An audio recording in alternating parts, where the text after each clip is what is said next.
Praise Lord. मेरे मित्रों, आप सबको Bible study hope in Christ में हम स्वागत करते हैं। और आज हमारा विषय होगी परमेश्वर के 3 महत्वपूर्ण मंदिर।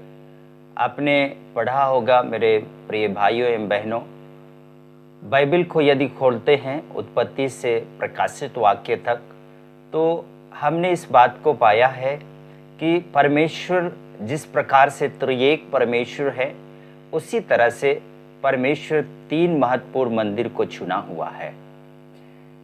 ये तीनों मंदिर समय समय पर बहुत ही इम्पोर्टेंट रहा और आज भी इम्पोर्टेंट है। हम बाइबल के जानकार लोगों को, हम सबको, विश्वासियों को, सबको इसके बारे में हमको और गहरी अध्ययन करना, मैं समझता हूँ, ज़्यादा अच्छा होगा। तो मेरे प्रियो, हमने बाइबल के अंदर में जैसे आप पढ़ते हैं तो मालूम पड़ता है, इज़राइलियों को परमेश्वर ने अपने प्रजा के रूप में चुना हुआ था और इज़राइली मिस्र के गुलाम में थे। परमेश्वर ने उनको छुड़ाया और छुड़ा करके डिजर्ट से उस कानान में लेकर के गया था। अब्राहम से वायदा किया था कि मैं तुम्हें एक नया देश दूंगा जिसमें तुमको वास करना है और तुमको फलवंत करूंगा, आशीष करूंगा। इस प्रकार के वचनों को हम बाइबल के अंदर में पाते हैं। और इज़राइली उस वायदों के तहत वो इज़राइली उस देश को प्राप्त कर लेते हैं परमेश्वर की अगुवाई से। तो आज मैं विशेष आपसे बात करना चाहता हूं कि 3 महत्वपूर्ण मंदिर परमेश्वर ने चुना। जब इज़राइली मिस्र से जब छुटकारा को पाए, मिस्र से जब निकले, उस मरुभूमि में यात्रा जब कर रहे थे, परमेश्वर उनका अगुवाई करता रहा और परमेश्वर उनको हर एक ज़रूरत जो वस्तुएं हैं दिया करता था। जैसे कि उनको भोजन की ज़रूरत है, भोजन दिया। उनको हर एक जो उनको आवश्यकता थी, हर एक आवश्यकताओं को परमेश्वर ने पूरा किया हुआ है।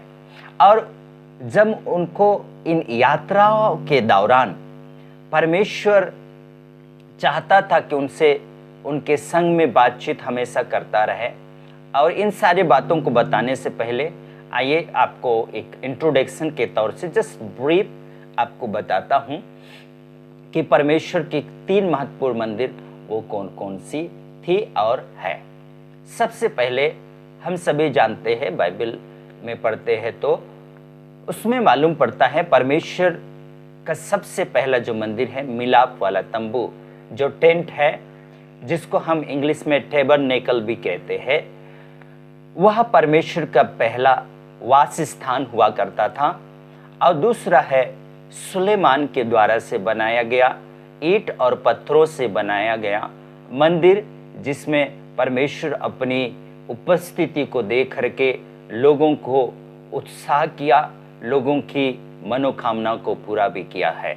और वैसे ही हम तीसरी जो महत्वपूर्ण और जो मंदिर है वो है हम मनुष्य, जो ईंट और पत्थर या कपड़े से बनाया नहीं, पर स्वयं परमेश्वर अपने हाथों से बनाया गया ये परमेश्वर का मंदिर, अर्थात हम जो मनुष्य जो विश्वास करते हैं, हर एक मनुष्य परमेश्वर के मंदिर हैं। ये जो 3 महत्वपूर्ण मंदिर हैं, अब इसके बारे में हम थोड़ा सा डिटेल से जाएंगे और मैं आशा करता हूं आपको समझ आएगा। आप इधर देखिए, स्क्रीन में आपको कुछ बातें इसमें लिखी हुई मिलेगी। यहाँ पर स्क्रीन में सब कुछ वचन आपको दिखने को मिल रहा है और कोशिश किया हूँ इस स्क्रीन के माध्यम से कि आपको फोटो हो उपलब्ध हो, इन सारे चीज़ों को देखते हुए आपको बेटर नॉलेज आपको प्राप्त होगी। इस पिक्चर को देख करके आपको उस समय को याद शायद आ जाए, इसलिए आप इसको भी ध्यान दें और हम मेरे वर्ड को भी ज़रूर याद करें, मतलब गौर करें, जिससे आप अच्छे से समझ पाएंगे बाइबल को। मेरे मित्रों, आइए हम चलते हैं। पहला जो हमने देखा, मिलाप वाला तंबू। मिलाप वाला तंबू जिसके लिए आप निकालेंगे निर्गमन की पुस्तक, निर्गमन की पुस्तक आप इस स्क्रीन में आपको दिख रहा है, यहाँ से आप देख करके आप बाइबल स्टडी कर सकते हैं, बाइबल को खोल करके आप पढ़ सकते हैं। हम स्लोली जाएंगे और ज़्यादा समय नहीं, शॉर्ट में हम देखेंगे। जिसके लिए निकालेंगे निर्गमन की पुस्तक 25 अध्याय 8 से आप आगे पढ़ सकते हैं। आपको पूरा डिटेल जानने के लिए आपको पूरा अध्याय आप पढ़ने से ज़्यादा बेटर होगा, क्योंकि यहाँ वहाँ एक एक वचन पढ़ने से हम कंफ्यूज हो जाते हैं। इसलिए आप पूरा वहाँ का पूरा क्या विषय पर लिखा है उसको जरूर पढ़ें। तो यहाँ पर परमेश्वर ने जैसे इजरायलियों को मिस्र देश से अपने प्रॉमिस लैंड की ओर जब परमेश्वर लेके जा रहा था, जब यात्रा में उन लोग जा रहे थे, काफ़ी उन लोग को तकलीफ हुआ, परेशानी हुआ। इसी बीच में परमेश्वर चाहा कि उनके संग में रहे, उनके संग में बातें करे।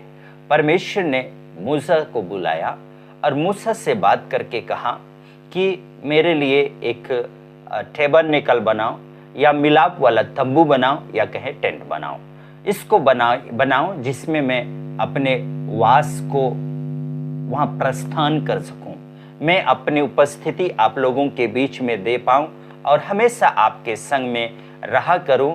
इस प्रकार से परमेश्वर ने मूसा से बातें किया, और मूसा ने जिस प्रकार से बातें किया, ठीक उसी तरह से परमेश्वर के इस मंदिर को बनाने के लिए अपने आप को तैयार किया, लोगों को तैयार किया। और लोग जिस प्रकार से मूसा ने बनाने का उनको मार्गदर्शन दिया, परमेश्वर ने जिस प्रकार से उनको बोला, उसी प्रकार से जो चुने हुए लोग थे इस मंदिर को बनाने के लिए, अर्थात इस कॉटन जो कपड़ा के मंदिर को बनाने के लिए जो नियुक्त किए व्यक्ति थे, वही व्यक्ति ही इस मंदिर को बनाने में इनका सहभागी रहा, कोई दूसरा नहीं। सिर्फ जो जानकार लोग थे वही बड़ी अनुभव के साथ में उन्होंने उस कपड़ा को बनाया। और वो जो कपड़ा था बहुत ही मजबूत था, जिसको 4-5 लोग ऐसा खींचे भी तो फटता नहीं, इतना मजबूत माना जाता था कि वो कपड़ा है। उसको ठीक वैसे ही बनाया गया जिस प्रकार से परमेश्वर ने उनसे बातें किया। उनका लंबाई चौड़ाई हर एक चीजों को परमेश्वर की हिसाब से बनाया गया। तो आगे हम यदि देखते हैं कि जिस प्रकार से परमेश्वर बनाने का उनको गाइडेंस दिया, वैसे ही बनाने के पश्चात परमेश्वर अपनी उपस्थिति को किस प्रकार से दिया, उस बातों को पाते हैं जब पूरा बना चुके। यहां पर देखिए, आपको स्क्रीन में दिखाई दे रहा है कि किस प्रकार से परमेश्वर वहां पर उतरता है। और बाइबल में लिखा है, आप जिसके लिए पढ़ेंगे कि पढ़ेंगे निर्गमन की पुस्तक उसका 40 अध्याय उसका 34 to 38 ऐसा करके आगे आप पढ़ सकते हैं। यहाँ पर परमेश्वर जब अपनी उपस्थिति को दिया, जब परमेश्वर उतरता है, तो बाइबल बतलाती है कि वहां पूरा उसकी महिमा से भर गया, धुआं से भर गया। लोग उसमें प्रवेश नहीं कर पाए। याजक उसमें सेवा देते थे, उन लोग उसके अंदर प्रवेश नहीं कर पाए, क्योंकि इतना तेज परमेश्वर की महिमा वहां पर था, इतना तेज परमेश्वर की उपस्थिति था, जिसके कारण से उस तेज से, उस सामर्थ्य के उपस्थिति से लोग उसमें प्रवेश नहीं कर पाए। इस टेबरनेकल, इस मिलाप वाले तंबू पर, यहाँ पर दिखाई दे रहा है, मिलाप वाले तंबू पर वो व्यक्ति जो वहां पर सेवा करते थे, जो याजक हुआ करते, उसके अंदर प्रवेश नहीं कर पाए। इतना भयानक परमेश्वर का तेज उस टेबरनेकल में हुआ करता था, उस मिलाप वाले तंबू पर हुआ करता था। और परमेश्वर की जब उपस्थिति होता था, लोग उस नजारा को देखने के लिए दूर से इजरायली देखा करते थे कि रियल में परमेश्वर, हमारा परमेश्वर कितना सामर्थ है कि वो किस प्रकार से उतर आया है।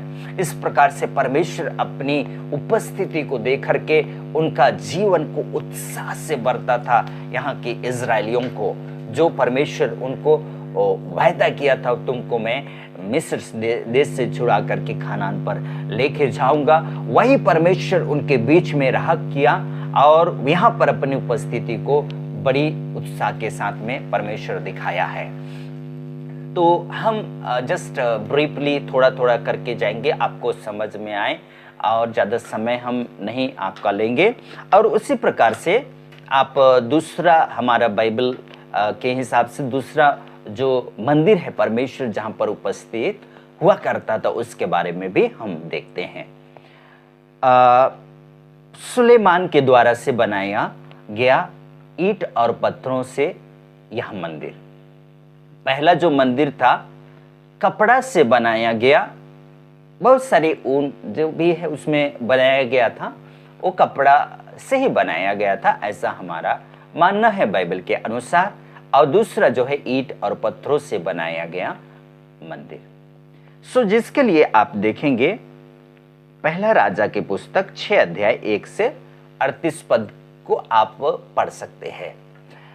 परमेश्वर राजा दाऊद के मन में यह विचार डाला था, जब मिस्र से निकल गए, मिस्र से निकल करके उस कानान में, अर्थात हम जेरूशलेम कहते हैं, कानान के अंदर में पाया जाता है, जब ये लोग पहुंच गए, पहुंचने के पश्चात दाऊद के मन में तो डाला था उसको बनाने के लिए, पर दाऊद ने उसको बना नहीं पाया, क्योंकि यह दाऊद काफी ज्यादा उन्होंने युद्ध में फंसा रहा, यहाँ वहाँ की परिस्थितियों में फंसा रहा, इसलिए राजा सुलेमान ने उस काम को पूरा किया है। और काफी साल इस मंदिर को बनाने में लग गया, काफी बाधाएं आई, परंतु राजा सुलेमान ने अपनी मेहनत को लगाया, लोगों को लगाया और वहां पर मंदिर बना लिया गया। और बाइबल बतलाती है कि इतना सुंदर था कि लोग उसकी सुंदरता को देखने के लिए बाहर से आया किया करते थे। उस मंदिर इतना भयानक सुंदर हुआ करता था उस युग में। और परमेश्वर जिस प्रकार से इस मिलाप वाले तंबू में अपना उपस्थिति को दिया, उसी प्रकार से यहाँ पर राजा सुलेमान के द्वारा से बनाया गया यह मंदिर में भी सेम वैसे ही उसका उपस्थिति को परमेश्वर दिया करता था। बाइबल बतलाती है जब परमेश्वर वहां पर अपने उपस्थिति को दिया, जब उसमें प्रवेश किया, तो लिखा है कि धुआं से भर गया, उसमें परमेश्वर अपनी सामर्थ्य से भर दिया, जिसके लिए आप पढ़ेंगे तो मालूम पड़ेगा। पहला राजा उसका 8 अध्याय उसका 10 पद से आगे आप पढ़िएगा, यहाँ पर आपको मिलेगा परमेश्वर उसकी उपस्थिति को किस प्रकार से भरा हुआ है, इसके बारे में आप यहाँ पर पाते हैं। पहला है कपड़ा के द्वारा से बनाया गया परमेश्वर की मंदिर, जिसमें अपनी उपस्थिति को परमेश्वर बड़ी तेज से भरता है। दूसरा है ईंट और पत्थरों से बनाया गया मंदिर, जिसमें परमेश्वर जिस प्रकार से टेबल नेकल में भरा था अपनी उपस्थिति को महिमा से, वैसे ही इस सुलेमान के द्वारा से बनाया गया इस मंदिर में भी अपनी उपस्थिति को सेम वैसे ही भरता है। और ठीक वैसे ही हम जो तीसरी मंदिर को हम देखने जा रहे हैं वह है परमेश्वर के द्वारा बनाया गया, है ना, परमेश्वर के द्वारा से बनाया गया वह मंदिर, मनुष्य का बॉडी, है ना, मनुष्य का यह देह जिसको हम अपने देह कहते हैं, इसको स्वयं परमेश्वर अपने हाथों से बनाया। ये दो हमने देखा मंदिर, कपड़ा का बनाया गया मंदिर और ईंट और पत्थरों से बनाया गया मंदिर। ये जो मंदिर है, ये दोनों मंदिर को मनुष्य के द्वारा से बनाया गया यह मंदिर पाया गया। लेकिन जो तीसरी मंदिर है वो है हम मनुष्य। इसको कोई मनुष्य बनाया नहीं है, परंतु परमेश्वर का वचन बतलाती है कि इस मंदिर को परमेश्वर स्वयं अपने हाथों से परफेक्ट अपने स्वरूप अपने समानता में बाइबल बतलाती है कि बनाया है। और जब बनाया तो आगे हम जिसके लिए आप उत्पत्ति की पुस्तक पढ़ सकते हैं। उत्पत्ति की पुस्तक उसका 1 अध्याय उसका 27 पद, आप एक दो अध्याय को पढ़ेंगे। यहाँ पर स्क्रीन में आप देख रहे हैं, यहाँ पर परमेश्वर मनुष्य को किस प्रकार से बनाया हुआ है। तो यहाँ पर इसके बारे में आप अधिक जानकारी प्राप्त करने के लिए एक अध्याय, दो अध्याय ऐसा करके आप पढ़ते जाएंगे उत्पत्ति की पुस्तक को, तो आपको बहुत अच्छा मालूम पड़ेगा। तो यहाँ पर हमने देखा कि परमेश्वर स्वयं अपने हाथों से बनाया यह मंदिर हम जो देह है, और हम देखेंगे कि परमेश्वर किस प्रकार से इसमें उपस्थित हुआ करता है। और इसके पहले मैं आपको बता दूं, कई ऐसा बाइबल का वचन में लिखा है कि तुम परमेश्वर के मंदिर हो, इस प्रकार से बाइबल बतलाती है, जिसके लिए आप निकालेंगे पहला कुरिन्थी की पुस्तक, उसका 6 अध्याय 19 पद को पढ़ेंगे। और कुरिन्थी में और सारे आयतें हैं जो हमको बतलाती है कि हम जो मनुष्य हैं परमेश्वर के बनाए गए परमेश्वर के मंदिर हैं, जिसमें परमेश्वर वास करता है, परमेश्वर अपनी उपस्थिति को भरता है। जिस प्रकार से इस मिलाप वाले तंबू को भरा है, उसी प्रकार से ईंट और पत्थरों से बनाया गया सुलेमान के मंदिर को भरा है, और जो अपनी उपस्थिति को वैसे ही इस बॉडी को भी भरता है अपनी महिमा से, अपनी उपस्थिति से। आप सब जानते होंगे, और जिसके लिए आप पढ़ेंगे तो मालूम पड़ेगा। प्रेरित के पुस्तक उसका 2 अध्याय पूरा आप पढ़िएगा तो यहाँ पर मालूम पड़ता है कि परमेश्वर का आत्मा उसमें जब उतरता है तो लोग जिस प्रकार से ये मंदिर सामर्थ से भरता था, लोग उसके देश को देखने के लिए, लोग उसकी उपस्थिति को जानने के लिए, लोग उसकी वैभव, उसकी महिमा को देखने के लिए दूर से देखते थे। वैसे ही जब परमेश्वर का आत्मा पेंतीकोस्त के दिन में जब उतरा, तो वहां के जो लोगों के बीच में खलबली मच गया था। लोग देखने के लिए कि इनके बीच में क्या हो रहा है, लोग अचंभित होने लगे। क्या ये यहाँ के लोकल लोग नहीं हैं? क्या यहाँ के लोग नहीं हैं जो अन्य देश के भाषाओं को बोल रहे हैं यहाँ पर? क्योंकि भिन्न भिन्न देशों के लोग उपस्थित हुए थे त्योहार को मनाने के लिए। तो यहाँ के लोग जो आए हुए लोग थे, उनको अपने ही भाषा सुनाई देता था। जैसे कि कोई इटाली से आया था, कोई अन्य अफ्रीका से आया था, कई ऐसे देशों से ऐसे सम्मिलित हुए थे उन दिनों में। और जब अपने देश की भाषा सुनाई देने लगा, अपने ही स्वयं भाषा सुनाई लगा, तो लोग अचंभ करने लगे कि ये कैसा हो गया। तभी यहाँ पर मालूम पड़ता है कि रियल में परमेश्वर इनका मतलब अद्भुत काम किया है। इस प्रकार से लोगों में यह मालूम पड़ा बाद में, क्योंकि यहाँ पर पतरस उनके बीच में खड़ा होकर के प्रचार करने लगा। कई लोग माने, कई लोग नहीं माने मेरे मित्रों। और जो माने उन लोग परमेश्वर पर विश्वास करने लगे, और परमेश्वर उनको भी अपनी उपस्थिति को उनके जीवन में भर करके वहाँ पर उनको बड़ी बड़ी कामों में इस्तेमाल भी किया हुआ है। हम इस प्रकार से पाते हैं। मैं आपको ये जो 3 जो टेम्पल है इसके बारे में ब्रीफ आपको बताया अभी।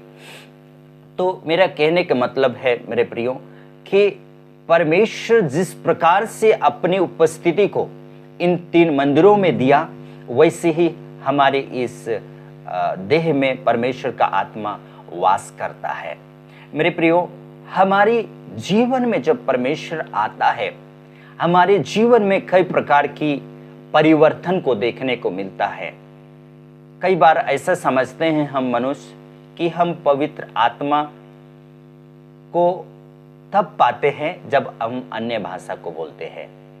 मेरे प्रियो, हम ये तो भाषा ही है, पर देखिए जब परमेश्वर का आत्मा हमें वास करता है तो हमारे जीवन में एक परिवर्तन को देखने को हमको मिलता है।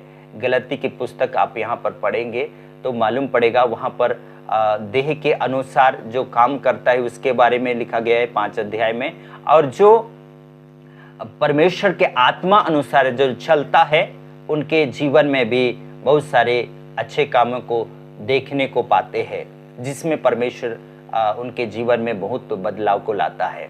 उदाहरण के लिए हम देखेंगे कि कोई व्यक्ति कई प्रकार के गंदे कामों में फंसा हुआ है, कई प्रकार के लूटपन है ना, या व्यभिचार, कई प्रकार के गलत काम जो परमेश्वर के वचन के अनुसार सही नहीं है, वो सारा काम कर रहा है। आप यहाँ पर स्क्रीन में दिख रहा है, इसमें आप पढ़ के समझ सकते हैं।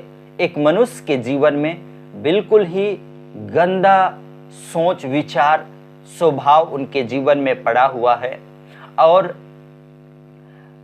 ऐसा में हम कह सकते हैं कि वह परमेश्वर का लोग नहीं है। लेकिन जब इसके जिस अपोजिट हम देखते हैं कि उनके जीवन में प्रेम, धीरज, संयम, ये सारा चीज उसमें अब धीरे धीरे पाया गया है, उसका जीवन परिवर्तन हो रहा है, तो हम समझते हैं कि इसमें परमेश्वर का आत्मा वास किया हुआ है।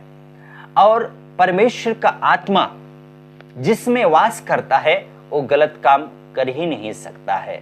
बाइबल का वचन ऐसा बतलाती है, क्योंकि इसमें परमेश्वर का आत्मा वास करता है, और इस आत्मा के जो मंदिर है, इस मंदिर को हम नाश ना करें। इसको जो नाश करता है, बाइबल बतलाती है परमेश्वर उसको नाश करेगा। इसमें परमेश्वर को हमेशा जगह दे, पवित्र रखें। जिस प्रकार से टेबल लेकर, जिस प्रकार से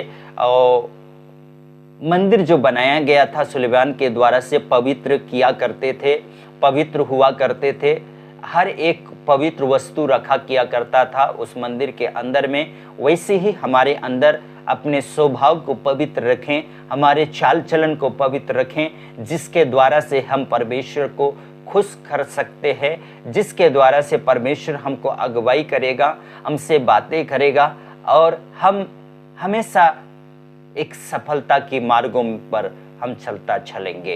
क्योंकि जिसके साथ में रहता है परमेश्वर, उनके साथ में बड़ी बड़ी उपलब्धियां पाया गया है, तरह तरह के सफलताओं को देखने को मिला है।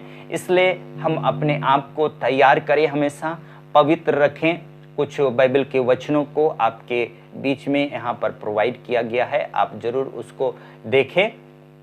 और मैं आशा करता हूँ कि ऐसा छोटा छोटा बाइबल स्टडी में आपको समझ आएगा, और ज़रूर आपको यदि समझ आता है तो आप कोशिश करें कि और लोगों में भी ऐसा वचन पहुँचे, जो जानकारी लोगों को प्राप्त हो और उनके जीवन को कोई नया अनुभव मिले, उनको उनका जीवन को तैयार कर पाए।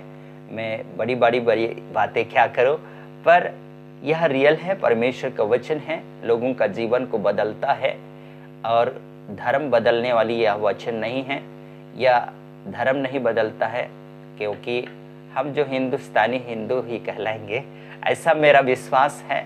हम दुनिया पर संसारिक जो लोग कहे तो संसार में रहने वाला संसारिक व्यक्ति ही कहलाएगा, हम जो स्वर्ग जाएंगे तो स्वर्गीय व्यक्ति कहलाएंगे। और लेकिन हम जो प्रभु का वचन को स्वीकारा है, प्रभु का वचन के अनुसार जीते हैं, हम ऐसा समझते हैं इसी दुनिया में हम स्वर्गीय लोग हैं, ऐसा हमारा विश्वास है। तो आप जरूर इस सारे वचन को शेयर करें। बहुत सारी बातें हैं दुनिया पर होती रहेगी, और प्रभु का आगमन ऐसे ही होने वाला है जल्दी से, क्योंकि अभी का जो परिस्थिति है बहुत ही बेकार होते जा रहा है, और यह होना संभव है, क्योंकि अंतिम दिनों में ऐसा नहीं होगा तो प्रभु का वचन ही झूठा हो जाएगा। इसलिए हमको धीरज पकड़ के प्रार्थनामय जीवन, प्रभु का वचन के अनुसार जीने का जरूर प्रयास करें। प्रभु हमको सफलता देगा, प्रभु आएगा, लेट करेगा जरूर, हो सकता है हमारे अनुसार, लेकिन प्रभु का योजना ही पूरा हो इस दुनिया पर। हमारे बड़ी बड़ी सोचने से या बड़ी बड़ी बोलने से प्रभु का वचन बदल नहीं जाएगा। प्रभु का वचन सदा एक सा है।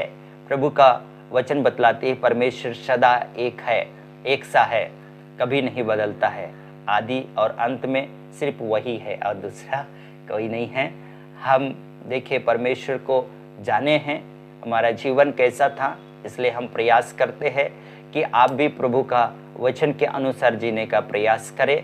हमारा जीवन पहले बहुत ही बेकार था, हम अपने जीवन में चोरी, बहुत सारे ऐसे गंदे काम बहुत किए, पर परमेश्वर ने हमारे जीवन को आज सुधारा है।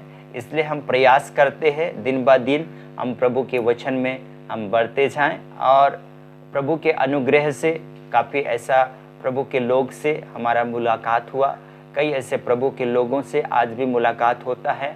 प्रभु के वचन से हम सीखते हैं, हमको अच्छा लगता है। मैं भी सीख रहा हूँ, कई सालों तक परमेश्वर के वचन को मैंने भी सीखा, जो आज मुझे वह लाभ में आ रहा है। तो मैं आशा करता हूँ आपको अच्छा लग रहा है और समझ में आए। ज़रूर लाइक शेयर करें, हमको ज़रूर बताएं कि आपको कैसा लग रहा है, जो हम और कुछ बेटर कुछ चीज़ों को करके लाएं जो आपको और अधिक समझ में आए। सो तब तक के लिए अगले वीडियो में मिलते हैं। तब तक के लिए आप सबको प्रेज द लॉर्ड एंड जय मसीह की। आमीन एंड आमीन।